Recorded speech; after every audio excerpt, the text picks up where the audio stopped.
دوستو میرے چینل کو سبسکرائب کریں اور بیل آئیکن کو دبانا مت بھولیے گا۔ نحمده ونصلي ونسلم على رسوله الكريم اما بعد اعوذ باللہ من الشیطان الرجیم بسم اللہ الرحمن الرحیم۔ 7 سالوں میں یوسف علیہ السلام نے مصر کی ساری فصل کو ویسے محفوظ کر لیا جیسے آپ نے پہلے بیان فرمایا تھا، اور اس کے بعد پھر قحط سالی کے 7 سال شروع ہو گئے۔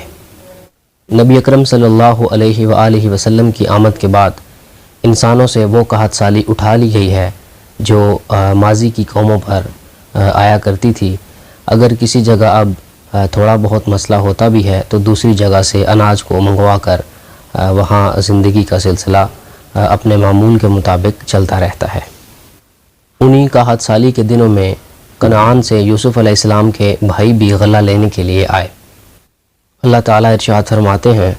وَجَاءَ إِخْوَةُ يُوسُفَ فَدَخَلُوا عَلَيْهِ فَعَرَفَهُمْ وَهُمْ لَهُ مُنْكِرُونَ کہ یوسف کے بھائی یوسف کے پاس غلہ لینے کے لیے آئے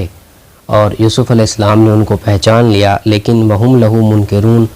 وہ یوسف علیہ السلام کو پہچان نہ سکے۔ ظاہر ہے ان کے تو گمان میں بھی یہ بات نہیں آ سکتی تھی کہ جس کو ہم نے اپنے ہاتھوں کنویں میں پھینکا، پھر کنویں سے نکال کر قافلہ والوں کے ہاتھ بیچ دیا، آج وہ عزیز مصر ہے اور وہی ہے جس سے ہم غلہ لینے کے لیے آئے ہوئے ہیں۔ مصر کے اس معاشرے میں اور کچھ تھا یا نہیں تھا، لیکن انسانیت بہرحال موجود تھی۔ حکومت وقت نے ایسا کوئی فیصلہ صادر نہیں کیا کہ ساری فصل اپنے گوداموں میں بھر لی جائے اور پھر عوام سے مہنگے داموں اسے فروخت کیا جائے اور ان کا سب کچھ ہتھیا لیا جائے۔ اللہ جانے آج ہم کس نہج پر کھڑے ہیں کہ ملک میں جب بھی حالات ذرا سے بگڑتے ہیں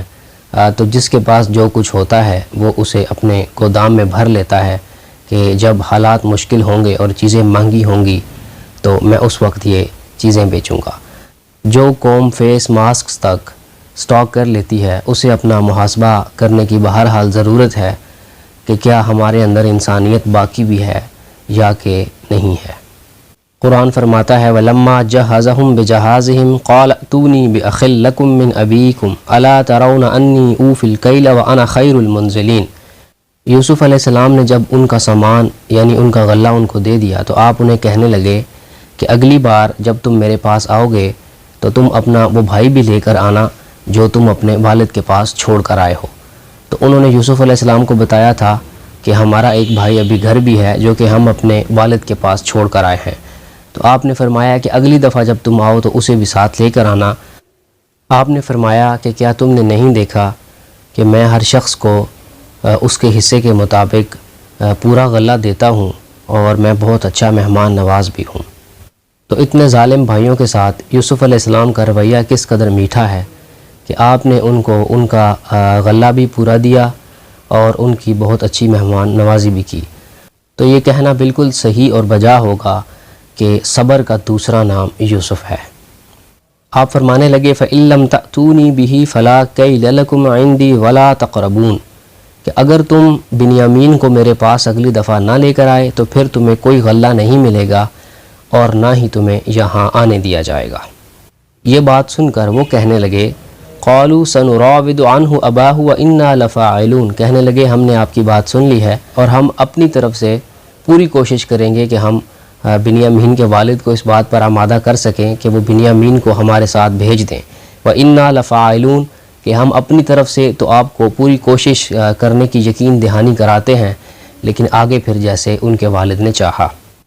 وَقَالَ لِفِتْيَانِهِ اجْعَلُوا بِضَاعَتَهُمْ فِي رِحَالِهِمْ لَعَلَّهُمْ يَعْرِفُونَهَا إِذَا انقَلَبُوا إِلَىٰ أَهْلِهِمْ لَعَلَّهُمْ يَرْجِعُونَ جب وہ غلہ لے کر جانے لگے تو یوسف علیہ السلام نے اپنے غلاموں سے کہا کہ انہوں نے غلے کے بدلے جو رقم دی تھی تم اس طرح کرو کہ وہ رقم ان کے غلوں میں واپس رکھ دو، تاکہ جب وہ گھر واپس جائیں اور وہ یہ رقم دیکھیں تو وہ یہ پہچان لیں کہ یہ تو وہی رقم ہے کہ جو ہم نے غلے کے بدلے ان کو دی تھی، لیکن انہوں نے ہم پر اتنی مہربانی کی ہے کہ ہمیں غلہ بھی دے دیا ہے اور ہمیں ہماری رقم بھی واپس کر دی ہے۔ لعلہم یرجعون تاکہ وہ ہماری طرف سے اتنی مہربانی دیکھ کر دوبارہ واپس آئیں۔ یہ سب کچھ جو یوسف علیہ السلام کر رہے ہیں تو یہ اس خواہش کی عکاسی ہے کہ میرا سارا خاندان دوبارہ ایک جگہ اکٹھا ہو جائے اور جیسے ہم پہلے خوشی خوشی رہا کرتے تھے ویسے رہا کریں۔ اس آیت میں ایک جملہ ہے وَقَالَ لِفِتْيَانِهِ کہ یوسف علیہ السلام نے اپنے غلاموں سے کہا۔ تو یہ اللہ تعالیٰ کی شان ہے کہ کل تک جو خود بازار مصر میں بک رہا تھا، آج اللہ تعالیٰ نے اس کو ایسے مقام پر کھڑا کر دیا ہے کہ اس کے نیچے پھر بہت سارے غلام ہیں جو ہر وقت اس کے حکم کے منتظر رہتے ہیں، اور جو ہی وہ کوئی حکم صادر کرتا ہے تو وہ فوراً اسے پورا کرتے ہیں۔ وہ غلہ لے کر واپس کنعان کو چل دیے، اور جب وہ اپنے گھر پہنچے فلما رجعوا الى ابیہم قالوا یا ابانا منع منا الکیل فارسل معنا اخانا نقتل وانا له لحافظون۔ جب وہ گھر پہنچے تو فوراً کہنے لگے اے ہمارے والد محترم، ہوا یہ ہے کہ اگر ہم اگلی دفعہ بنیامین کو ساتھ نہ لے کر گئے تو پھر ہمیں غلہ نہیں ملے گا، کیونکہ عزیز مصر نے ہمیں بڑے واضح الفاظ میں یہ پیغام دیا ہے کہ اگر تو اگلی دفعہ بنیامین کو ساتھ لے کر آؤ گے تو تمہیں غلہ ملے گا، ورنہ تمہیں غلہ نہیں ملے گا۔ آخر میں جو انہوں نے جملہ بولا وَإِنَّا لَهُ لَحَافِظُونَ کہ بے شک ہم بنیامین کی حفاظت کرنے والے ہیں، تو یہ بعین ہی وہی جملہ ہے جو انہوں نے یوسف علیہ السلام کے بارے میں بولا تھا کہ وَإِنَّا لَهُ لَحَافِظُونَ۔ انسان جب اپنا ایک دفعہ اعتبار گنوا بیٹھتا ہے تو پھر وہ اعتبار واپس نہیں آتا۔ یہ یقین، اعتماد، بھروسہ، اعتبار، یہ ساری چیزیں ایسی ہیں کہ اگر ایک دفعہ ٹوٹ جائے تو یہ دوبارہ پھر کبھی اس مقام پر واپس نہیں آ سکتی جہاں وہ پہلے ہوتی ہیں۔ پھر ہمیشہ شک جو ہے وہ باقی رہتا ہے، خدشہ باقی رہتا ہے، اور ذرا سی بات ہوتی ہے تو یقین جس طرح پہلے ٹوٹا ہوا ہوتا ہے وہ دوبارہ ویسے ٹوٹ جایا کرتا ہے۔ تو اب ان کو یہ بات پتہ ہے کہ ہمارے والد ہم پر بھروسہ نہیں کرتے، ہم پر یقین نہیں کرتے، کیونکہ ہم پہلے ایک بہت غلط کام کر چکے ہیں، تو اس لیے اب وہ پھر تسلی دے رہے ہیں کہ وَإِنَّا لَهُ لَحَافِظُونَ کہ آپ بے فکر رہیں، ہم بنیامین کی حفاظت کریں گے۔ یعقوب علیہ السلام فرمانے لگے قَالَ هَلْ آمَنُكُمْ عَلَيْهِ إِلَّا كَمَا أَمِنْتُكُمْ عَلَىٰ أَخِيهِ مِنْ قَبْلِ فَاللَّهُ خَيْرٌ حَافِظًا وَهُوَ أَرْحَمُ الرَّاحِمِينَ۔ آپ فرمانے لگے کہ ہاں تم مجھ سے یہ کہہ رہے ہو کہ میں بنیامین کے بارے میں تم پر ویسے ہی اعتماد کروں جیسے میں نے یوسف کے بارے میں تم پر اعتماد کیا تھا۔ تم نے مجھے بڑی تسلیاں دی تھی، بڑے دلاسے دیے تھے، اور میں نے تمہارا یقین کر کے یوسف کو تمہارے حوالے کر دیا تھا، لیکن رات گئے جب تم واپس لوٹے تھے تو تم نے آ کر یہ کہا تھا کہ یوسف کو بھیڑیا کھا گیا ہے۔ آپ فرمانے لگے فَاللَّهُ خَيْرٌ حَافِظًا وَهُوَ أَرْحَمُ الرَّاحِمِينَ کہ تم بار بار کہتے ہو کہ ہم اس کی حفاظت کریں گے، تو تم نے کیا حفاظت کرنی ہے؟ انسان بھلا کس کی کیا حفاظت کر سکتا ہے؟ حفاظت تو صرف اللہ ہی کرتا ہے۔ وَهُوَ أَرْحَمُ الرَّاحِمِينَ اور وہ رحم کرنے والوں میں سے سب سے زیادہ رحم کرنے والا ہے۔ یہ بات بالکل حقیقت ہے کہ حفاظت صرف اللہ تعالیٰ ہی کی ذات کرتی ہے، انسان کی حفاظت نہیں کر سکتا، نہ ہی یہ چار دیواریاں اور نہ ہی یہ اسلحہ اور نہ ہی یہ باڈی گارڈ، یہ کچھ بھی انسان کی حفاظت نہیں کر سکتے۔ اگر اللہ تعالیٰ نے انسان کو کسی آزمائش میں مبتلا کرنا ہے تو وہ ہو کر رہنی ہے، اور اگر اللہ تعالیٰ نے انسان کو بچانا ہے تو پھر بے شک پوری دنیا ایک طرف ہو وہ اس کا بھال بھی بیکا نہیں کر سکتے۔ وَلَمَّا فَتَحُوا مَتَاعَهُمْ وَجَدُوا بِضَاعَتَهُمْ رُدَّتْ إِلَيْهِمْ قَالُوا يَا أَبَانَا مَا نَبْغِي هَذِهِ بِضَاعَتُنَا رُدَّتْ إِلَيْنَا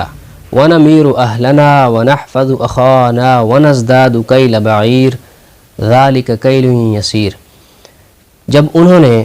اپنا وہ غلہ کھولا تو غلے میں انہوں نے دیکھا کہ ان کو وہ رقم واپس کر دی گئی ہے جو انہوں نے غلہ لینے کے بدلے یوسف علیہ السلام کو دی تھی۔ تو وہ خوشی سے کہنے لگے قالوا یا ابانا ما نبغی اے ہمارے والد محترم ہمیں اور کیا چاہیے۔ کہت کہ اس دور میں جب ہر طرف بھوک ہی بھوک ہے، ہمیں غلہ بھی مل گیا ہے اور ہمیں رقم بھی واپس کر دی گئی ہے۔ ہذہ بضاعتنا ردت الینا کہنے لگے یہ دیکھیے ہم نے جو رقم ان کو دی تھی وہ تو انہوں نے ہمیں واپس کر دی ہے۔ اب اس کے بعد وہ پھر دوبارہ وہی بات کرنے لگے اور کہنے لگے کہ اب تو ہم اگلی دفعہ ضرور غلہ لینے کے لیے جائیں گے، اور عرض کرنے لگے آپ بنیامین کو ہمارے ساتھ بھیج دیجئے وَنَحْفَظُ أَخَانَا کہ ہم اپنے بھائی کی حفاظت کریں گے، وَنَزْدَادُ كَيْلَ بَعِيرٍ اور اگر آپ بنیامین کو ہمارے ساتھ بھیجیں گے تو ایک اونٹ کے وزن کی مقدار کے برابر ہمیں اور بھی غلہ مل جائے گا۔ ذالک کیل یسیر، کہنے لگے کہ اس قحط کے دور میں تو جتنا بھی غلہ ملے اتنا ہی کم ہے، تو برائے مہربانی آپ بنیامین کو ہمارے ساتھ بھیج دیں، ہم آپ کو اس بات کی گارنٹی دیتے ہیں کہ ہم بنیامین کی حفاظت کریں گے اور یوسف والا معاملہ نہیں کریں گے بلکہ ان کو واپس لے کر آئیں گے۔ یعقوب علیہ السلام نے کیا جواب دیا وہ انشاءاللہ ہم کل آیت نمبر 66 سے پڑھیں گے۔ وما علینا الا البلاغ۔